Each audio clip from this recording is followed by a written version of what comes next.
What happens when Hollywood royalty collides with royal controversy in front of a live audience? This was no ordinary celebrity sit-down. It was a moment that lit up daytime TV and left millions stunned. Angelina Jolie, the Oscar-winning actress and humanitarian, found herself seated across from Meghan Markle, the Duchess of Sussex, in what was supposed to be a spirited discussion on advocacy. But what unfolded was a masterclass in composure, with Angelina dismantling Meghan's carefully constructed narrative without ever raising her voice. It was The View, but not as viewers knew it. The iconic theme music faded, revealing Whoopi Goldberg at the center of the table, joined by Joy Behar, Sarah Haynes, Alyssa Farah-Griffin, and Sunny Hostin. There was a buzz in the air, an almost tangible charge, as if everyone in the room knew something extraordinary was about to unfold. Whoopi kicked things off with her familiar gravitas. We have two very special guests joining us today. First, please welcome actress, director, and humanitarian, Angelina Jolie.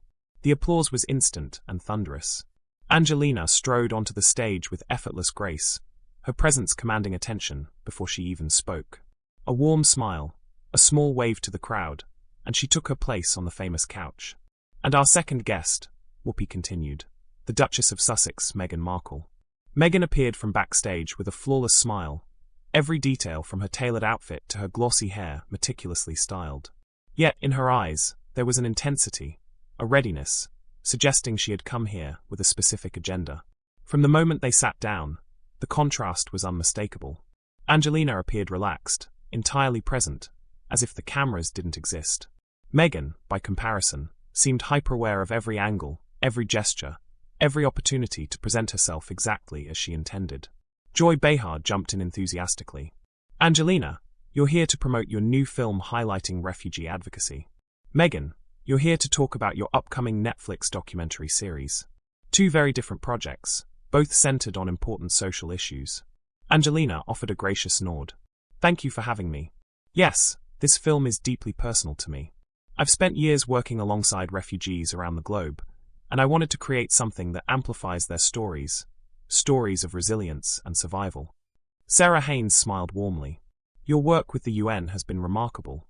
I've been fortunate to witness extraordinary strength in devastating circumstances, Angelina replied. These are people who've lost everything, yet they refuse to lose hope. They've taught me more about courage than any role I've ever played. Meghan leaned forward slightly, her turn to speak. I completely understand that passion for humanitarian work. My own journey has revealed so many injustices, especially around mental health and women's empowerment.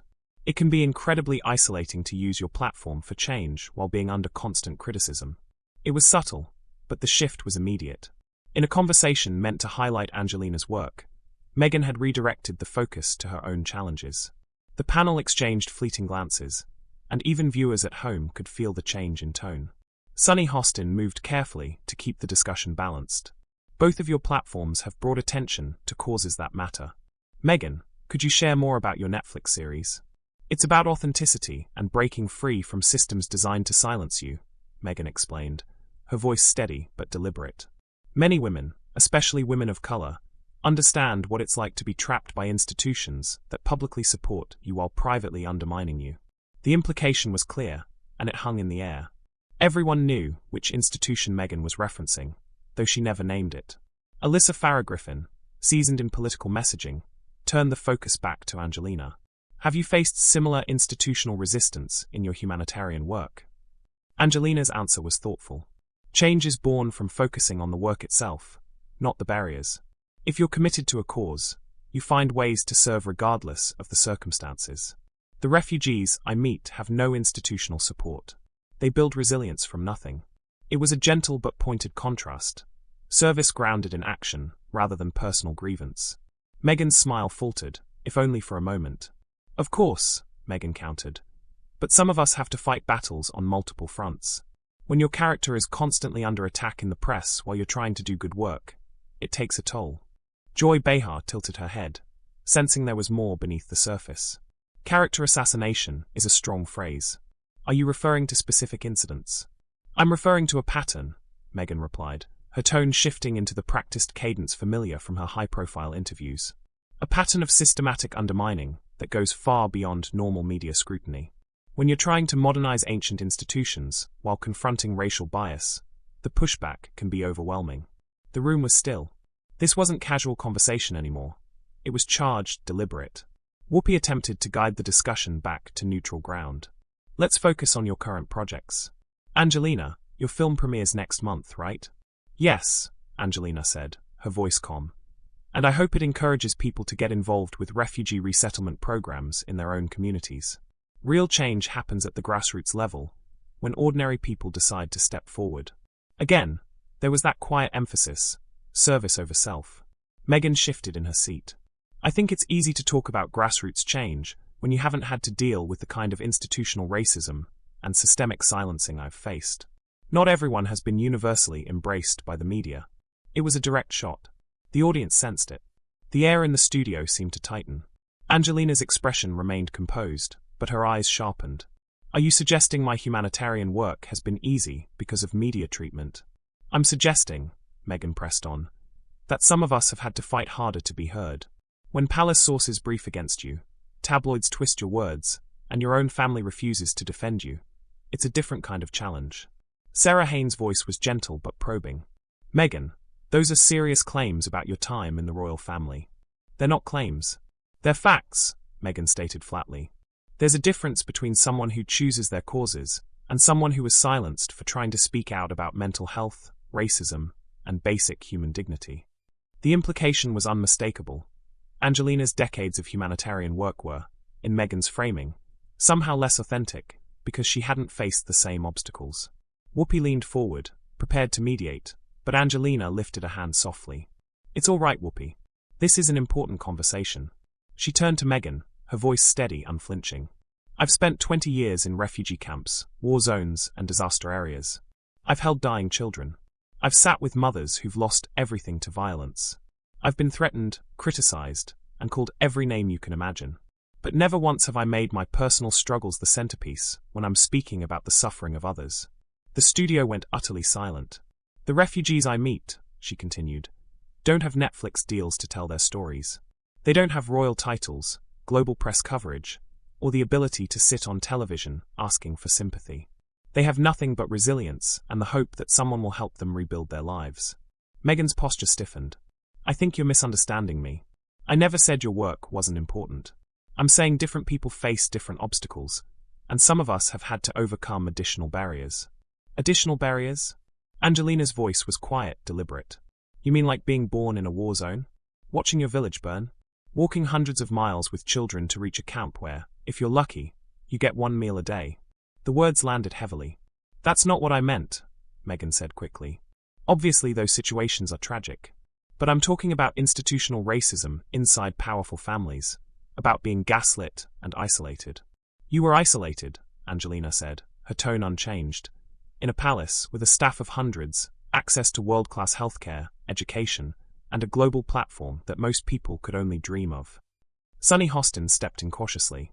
I think what Meghan's trying to express is that even with privilege, there can still be unique challenges related to race and family dynamics. Of course there can, Angelina agreed instantly. Those challenges are real, and they matter. But when you're on national television talking about humanitarian work, maybe the focus should be on the people who actually need help, not on how hard it's been for you to help them. It was a clean strike, and the audience reacted with a quiet ripple. Meghan's lips parted in disbelief. I can't believe you just said that, she replied. You have no idea what I've been through. No idea what it's like to have an entire institution turn against you. To have your own family involved in smear campaigns. To be driven to thoughts of suicide from the pressure. You're right, Angelina said without hesitation. I don't know what that's like. But I do know what it's like to visit a refugee camp where mothers are too malnourished to feed their babies. I know what it's like to speak with teenage girls who've been sold into trafficking. I know what it's like to work with genocide survivors who still wake up screaming. The contrast was devastating in its simplicity.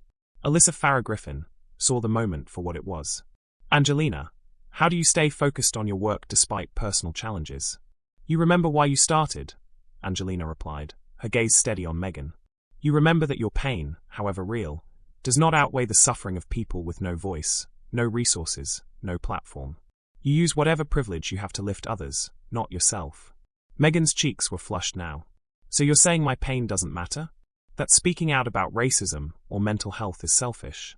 I'm saying, Angelina answered evenly, that when you're talking about humanitarian work, the spotlight belongs on those you're helping, not on your personal hardships. Real service means putting their needs above your own narrative. The audience was leaning forward, locked in. Meghan's voice grew sharper. That's incredibly privileged. Women of color need to hear stories like mine, so they know they don't have to stay silent in the face of injustice. Your story matters, Angelina agreed, but so do theirs. And in the last 15 minutes, you've spent almost all your time talking about you, and maybe 2 minutes on the people your documentary claims to help. There was a murmur in the audience. Sarah Haynes glanced down at her notes, subtly counting the references. Her tiny nod confirmed Angelina's math. That's not fair, Meghan protested. Is it? Angelina said softly. Because when I sit down for interviews about my work, I don't spend the majority of the time talking about my own obstacles. I focus on the people in need, and on what can be done to help them. That's different, Meghan countered, but the conviction in her voice was slipping. That's different, Meghan repeated, though her tone lacked its earlier certainty. You're right, Angelina replied with quiet composure.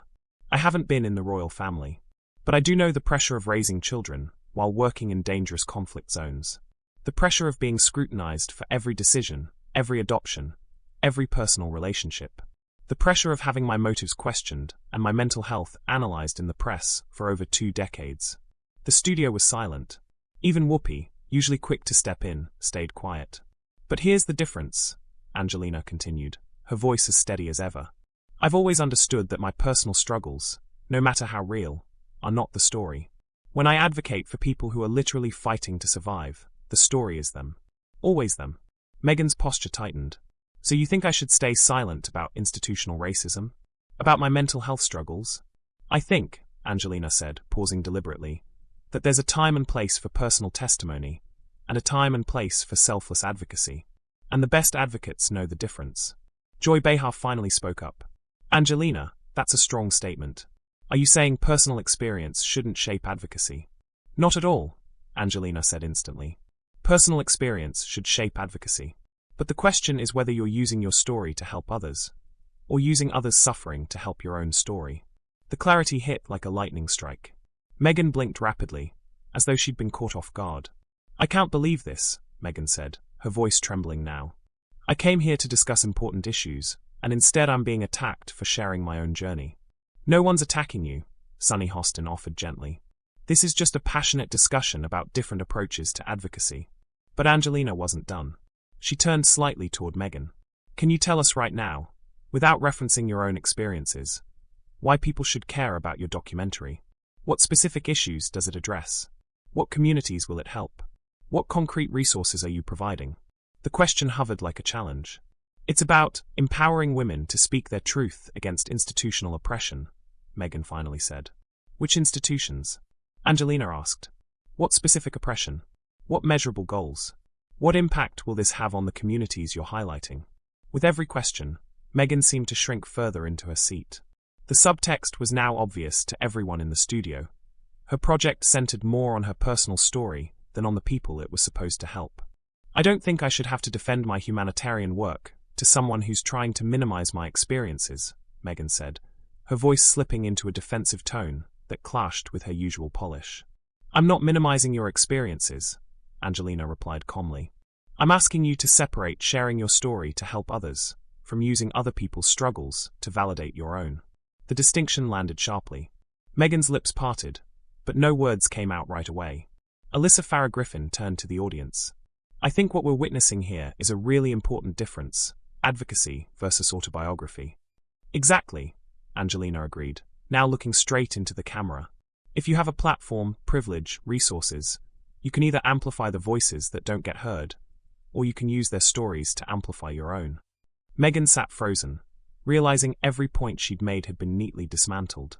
Whoopi, sensing this was the natural climax, began her wrap-up. Well, this has been enlightening, to say the least. It has, Angelina said warmly, then turned to Meghan with a final, poised smile. I hope your documentary truly helps the people it's meant to serve. Because at the end of the day, that's what matters. On the surface, it sounded gracious. But everyone could hear the underlying challenge. Meghan forced a faint smile. "Thank you," she murmured, but it was clear the battle was lost. As the show prepared to cut to commercial, the audience broke into applause, but it wasn't equally shared. The energy was for Angelina, whose calm, precise dismantling of performative activism had just played out live before millions. Meghan, her perfectly choreographed appearance having crumbled, sat silently as Angelina acknowledged the ovation with the same grace she'd shown from the start. In less than half an hour, one of Hollywood's most respected figures had exposed one of the world's most calculated self-promoters, without ever raising her voice. It was a moment destined to be replayed, analyzed, and remembered as the day authentic service outshined manufactured victimhood on national television. If you think Angelina handled this perfectly, hit that like button. If you think Meghan had a point, comment below. And don't forget to subscribe for more behind-the-scenes Hollywood showdowns you won't see anywhere else.